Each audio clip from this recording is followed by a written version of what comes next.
So when people ask me what I do, I tell them I connect people. There's nothing more satisfying than connecting deeply with another person or group of people. I love it. And so I've studied it for the last 10 years or so, and it remains the most enjoyable thing in my life, whether for work or for play. So I like to help others do the same. Now, when I talk about communication or connection, you might think about the internet. I mean, it's synonymous with connection, right? We all think about Wi-Fi and where can we get it and how soon.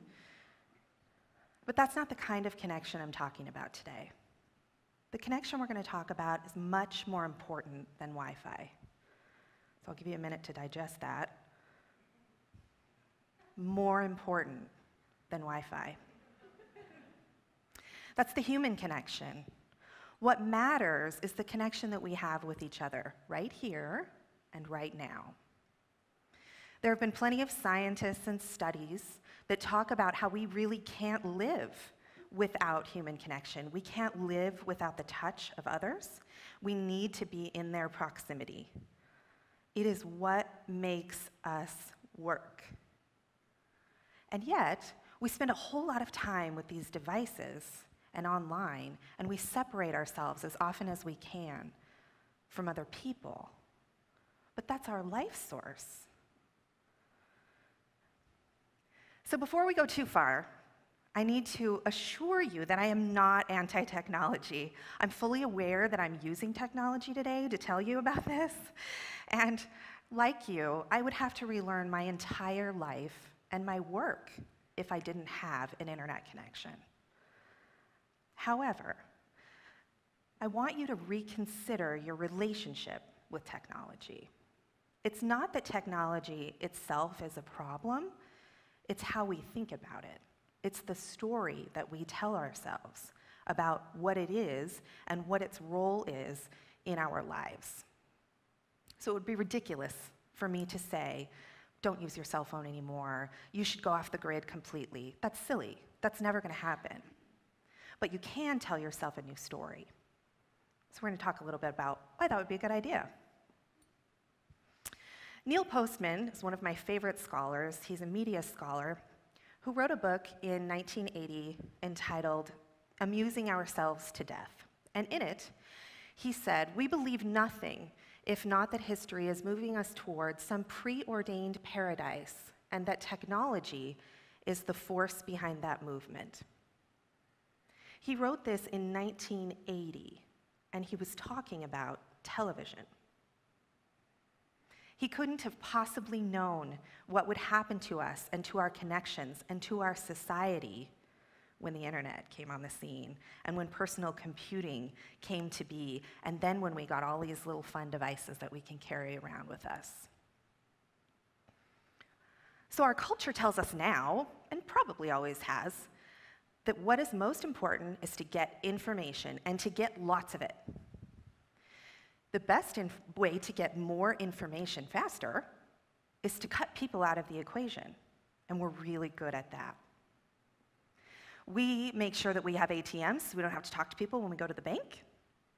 We make sure that we have self-checkouts at the grocery store so we don't have to actually talk to the checker.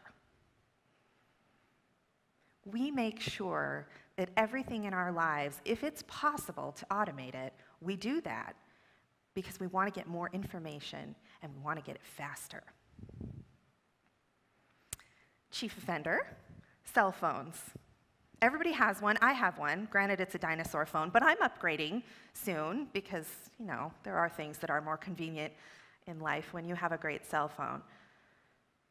But there's a generation that's coming into the workforce right now that has never been without this device in their hand. They treat the phone, as many of us do, as an extension of the self, a given, something you cannot leave home without, ever. And if you do, at any cost, you must go back to get it. Resonate? You must go back. Doesn't matter if you're going to be late for the meeting. It doesn't matter. You've got to get it. I even have friends, and I know of plenty of others, who will have a meltdown if there is no Wi-Fi, even while camping in the woods. So this is a problem. It's a story problem. We're telling ourselves that we cannot live without technology, and that's simply not true. These devices open up the floodgates to a sea of information that's really not that useful.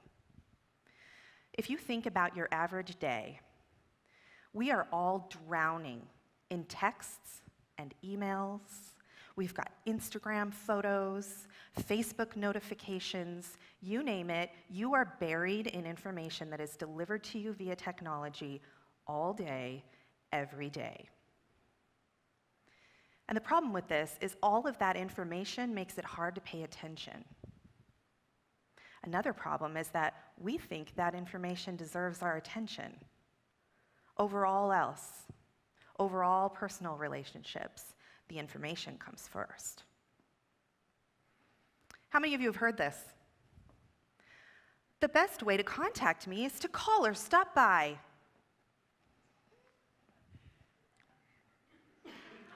You haven't heard it because no one ever says it. They say, text me, don't call. I hate answering my phone. I don't want to listen to the voicemail, just text me. And seriously, go visit someone at their desk or go over to their house to see them, forget it. Not just because you wanted something. We always choose to email or text or whatever it is that automates that process because we've got to get more done and we've got to get it done faster. This might also resonate with you. I'll give you a moment to read it.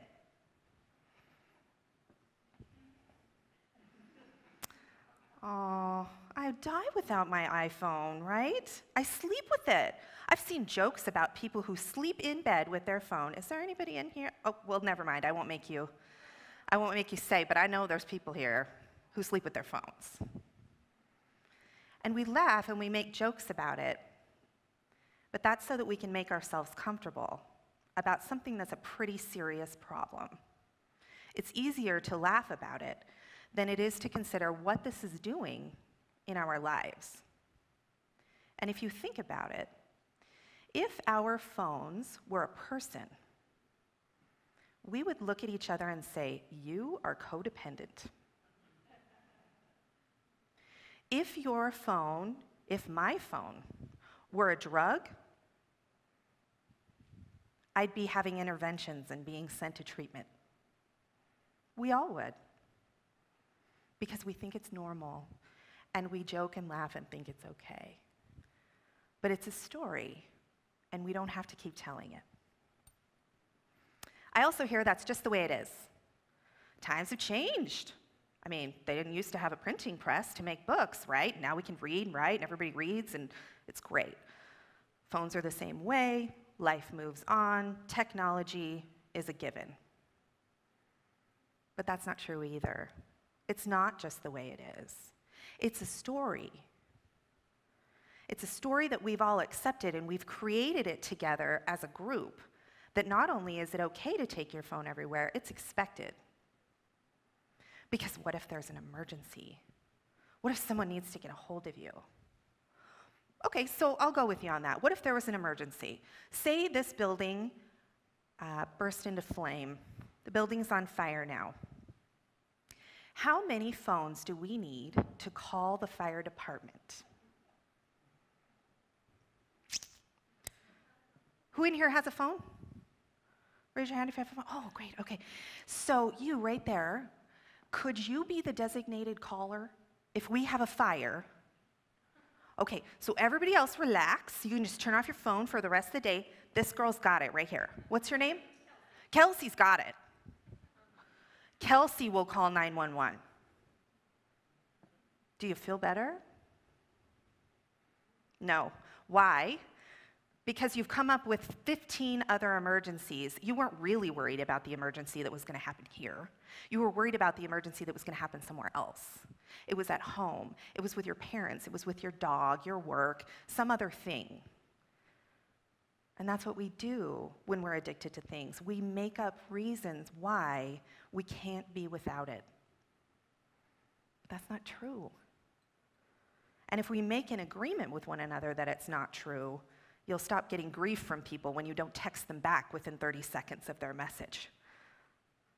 So we need to decide whether that's important, whether we want to change that story. All of the information that we receive, that we talked about a little earlier, that is opened up by our cell phones, but often by our computers and other things too, this information that buries us is kind of like spaghetti. It's just media, it's mass media. Most of the time it's not directed at us. So it's like, throwing spaghetti at the wall to see what sticks. That's the message that we're getting. And for some reason, we feel like we should receive every message. All the spaghetti. We need all the spaghetti. All the spaghetti all the time. We need to make sure we have the spaghetti, and we need to respond to the spaghetti. Well, here's the thing. Not every message deserves to be received, even when it was directed to you. And certainly not every message deserves a response. It's just not that important. So we need to stop believing that we are professional spaghetti catchers. You don't have to catch spaghetti all the time, every day, 24 hours a day. When you are tending to your family, you don't have to have your phone. When you go to the bathroom, could you just leave the phone? You don't need the phone to mow the lawn. And whatever it is can wait until you get done mowing the lawn. True story, I actually was driving down Virginia Lane and saw a girl standing in her front yard with her lawnmower running, looking at her phone. And I thought, oh no, we can't do anything without them. So please remember that not every message must be received, and certainly not every message deserves your time to respond. Now, Neil Postman called all this spaghetti information disinformation. My friend, when I told her about this, she said, "Oh, that's a 1980s word." Right. He called disinformation the receipt of information without context that leads one away from knowing. So in other words, we've made ourselves the keepers of all of these fantastic little facts, and we carry them around, but they don't really mean anything to us. They might not be related to anything we really know about, and we know about this much, about the information. But we got lots, and we get it all the time, and we can collect it in a variety of ways, and somehow we think that this is a good idea. Now again, he was talking about television. And in 1980, television wasn't even on as much as it is now, much less all of the other ways that we can get all these little pieces of disinformation. So from that, I started to think about connection and the fact that I connect people and what draws us away from being connected. And part of it is all this disinformation that we receive. We spend more time getting the information and trying to find more of it and implementing more technology because we think it's so fabulous. And we think we're connected. You can see how many friends you have on Facebook. More friends are better, right? Well, I propose that this is actually disconnection. Our connections that are only via the internet disconnect us from other people because they take our time away from actually connecting with people who mean something to us. And so I've defined this as the pursuit and maintenance of digital relationships that lead one away from meaningful interpersonal exchange. So similar to disinformation, we're collecting friends online, we spend our time communicating online, but it actually makes us feel more disconnected.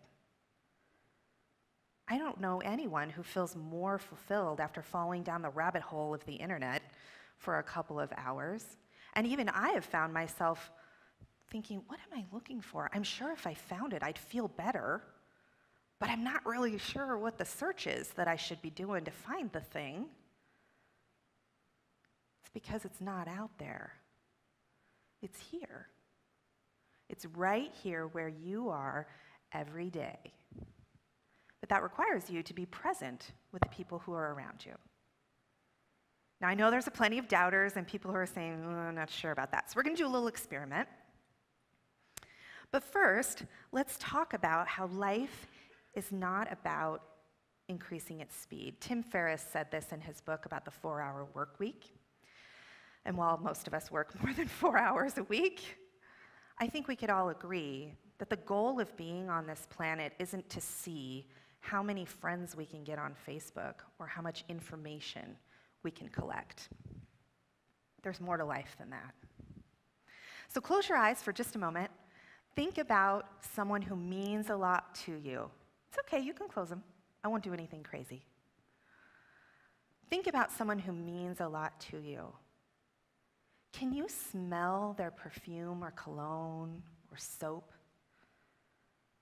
And feel what it's like to touch or hug that person? You know what their hair looks like in the sunlight? Now think for just a moment, feel in your body that feeling.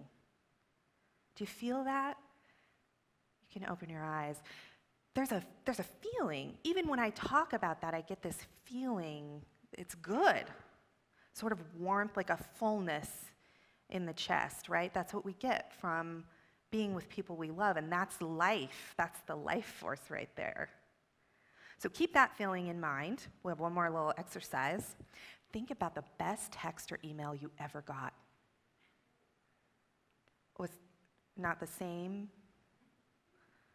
Even when I say text or email, I feel nothing because it's completely intellectual. It has nothing to do with any of the other 5 senses.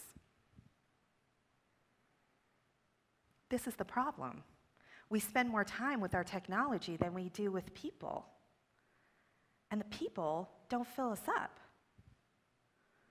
That was not what I meant to say. You know what I meant to say, right? Technology doesn't fill us up. Hello. Just take everything I just said and forget about it. No. So we all want to belong. We all want to fit in.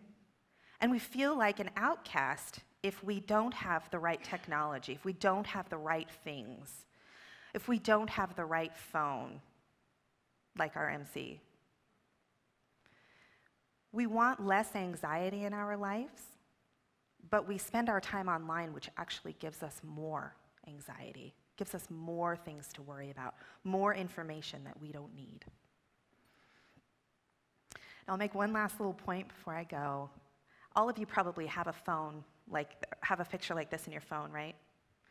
So this was a picture that my father took on a recent trip, and it's of me and my son, but mostly of his finger. And there's a couple points I want to make about that. One is that what's in front of your face is actually what's getting your attention. So when you're in a group of people and you're spending your time on your phone, just know that that's the relationship you're building. That's what your attention is focused on.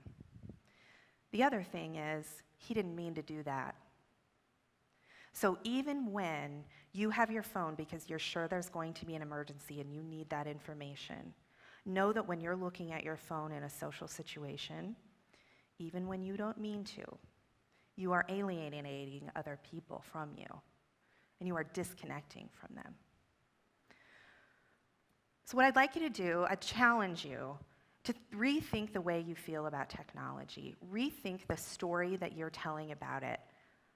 Give yourself and give others around you permission to reconsider the way we look at it. Start using technology as a tool and not a way of life.